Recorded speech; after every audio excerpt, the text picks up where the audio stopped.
CPI liberation Pithapuram నియోజకవర్గంలోని party కార్యకర్తల సమావేశం బుధవారం సూర్యరాయ విద్యానంద గ్రంథాలయం యందు రాష్ట్ర కమిటీ సభ్యులు గొడుగు సత్యనారాయణ అధ్యక్షతన జరిగింది.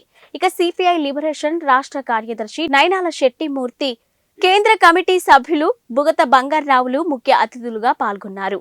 భారత రాజ్యాంగంలోని లౌకికవాదం స్ఫూర్తిని పక్కన పెట్టి మత రాజకీయాలు దేశ ప్రజలపై రుద్ది మత ద్వేషాలు విద్వేషాలు మోడీ రెచ్చగొడుతున్నారని ఆయన విమర్శించారు. కామ్రేడ్ బుగత బంగారావు మాట్లాడుతూ ఇప్పటి వరకు పాలకుల పార్టీలన్నీ అవలంబించిన కార్మిక, రైతు, ప్రజా వ్యతిరేక విధానాలను పార్టీ కార్యకర్తలు ప్రజల్లోకి తీసుకెళ్లాలని, ఆ విధంగా ప్రజలను చైతన్యవంతం చేయాలని పిలుపునిచ్చారు. ఈ కార్యక్రమంలో పార్టీ రాష్ట్ర కమిటీ సభ్యులు చిన్నిబిల్లి నాగేశ్వరరావు, ఇక పార్టీ రాష్ట్ర కమిటీ సభ్యులు, మహిళా సంఘం రాష్ట్ర నాయకులు కాకర కుమారి తదితరులు పాల్గొన్నారు.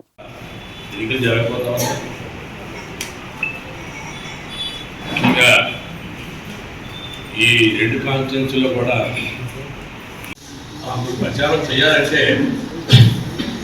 ఈనాడు దేశంలో ఉన్నటువంటి రాజకీయ పరిస్థితి ఏంటి, మరి ఇప్పుడు కేంద్రంలో వేడ మోడీ గారి నాయకత్వంలో బీజేపీ అధికారంలో నియోజకవర్గ సిపిఎంఎల్ లిబరేషన్ కార్యకర్తల సమావేశం జరుగుతూ ఉంది.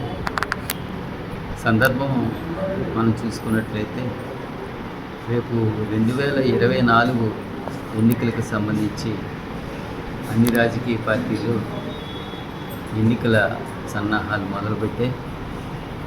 ముఖ్యంగా గత 10 సంవత్సరాలుగా దేశాన్ని పాలిస్తున్న మోడీ బీజేపీ పార్టీ ఏదైతే ఉందో అది ఎన్నికలను దృష్టిలో పెట్టుకుని రామాలయాన్ని ప్రతిష్ఠ అనేది అయోధ్యలో దాన్ని ఒక పెద్ద సంబరంగా దేశ ప్రజల ముందు రాముడి ఆలయం కట్టేస్తే ఈ విగ్రహ ప్రతిష్టాపనతో దేశంలో సమస్యలన్నీ తీరిపోతాయనే ఒక రాజకీయమైన ఊపు వాళ్ళు తీసుకురావడానికి ప్రయత్నం చేస్తూ ఉన్నారు. ఎందుకంటే గతంలో బీజేపీ పార్టీ ఏ విధంగా ఈ దేశంలో అధికారంలోకి వచ్చిందనేది మనం చూసాం.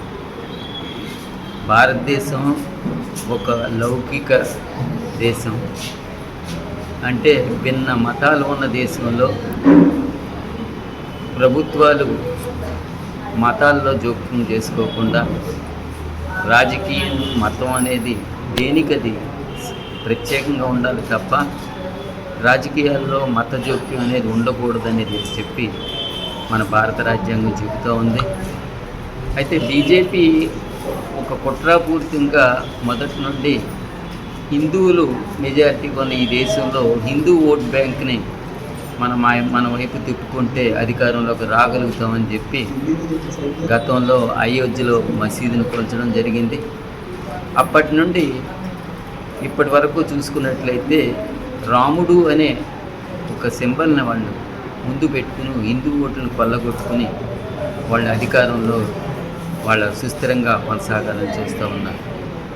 గత 10 సంవత్సరాలుగా మోడీ పాలన చూసినట్లయితే దేశ ప్రజల సమస్యలు, ముఖ్యమైన సమస్యలు ఏవి కూడా అతను పరిష్కారం చేయలేదు.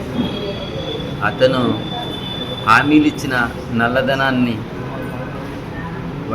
విదేశాల్లో పోగుబడిన నల్లధనాన్ని తీసుకొచ్చి ప్రజలకు పంపిణీ చేస్తా అన్నాడు.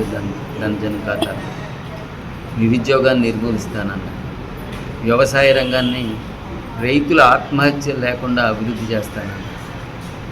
దేశంలో కార్మికులకు సమస్యలు ఏవైతే ఉన్నాయో కార్మిక సమస్యలు పరిష్కారం చేస్తా ఉన్నారు. కానీ అతని పాలనలో మనం చూసుకున్నట్లయితే రైతాంగాన్ని అంతటినీ కూడా ఉరితాళ్ళలో బిగించే విధంగా 3 వ్యవసాయ చట్టాలను తీసుకొచ్చి అతను దుర్మార్గపూరితంగా వ్యవహరిస్తే రైతాంగం పెద్ద ఎత్తున వాళ్ళు ఎదుర్కోవడం అనేది జరిగింది. రాష్ట్రంలో పరిపాలన చూసుకున్నా అది జగన్ పాలన కూడా ప్రజల కోరుకున్న ఆకాంక్షలకు తగ్గట్టుగా పాలన సాగలేదు. ఇటువంటి పరిస్థితుల్లో ఈ రోజున దేశంలో ఇండియా అనేది ఒక కూటమిగా ఏర్పడింది బీజేపీకి వ్యతిరేకంగా. రాష్ట్రంలో ఇండియా అనే కూటమి కూడా ఏర్పడుతూ ఉంది కాంగ్రెస్తో సహా. మేము కూడా దాంట్లో భాగంగా ఉన్నాం. రాబోయే ఎన్నికల్లో ఒక ప్రత్యామ్నాయంగా, బీజేపీకి ప్రత్యామ్నాయంగా, రాష్ట్రంలో జగన్కి ప్రత్యామ్నాయంగా ఇండియా కూటమిని గెలిపించాలని ప్రజలకు విజ్ఞప్తి చేస్తా ఉన్నాం. Thank you.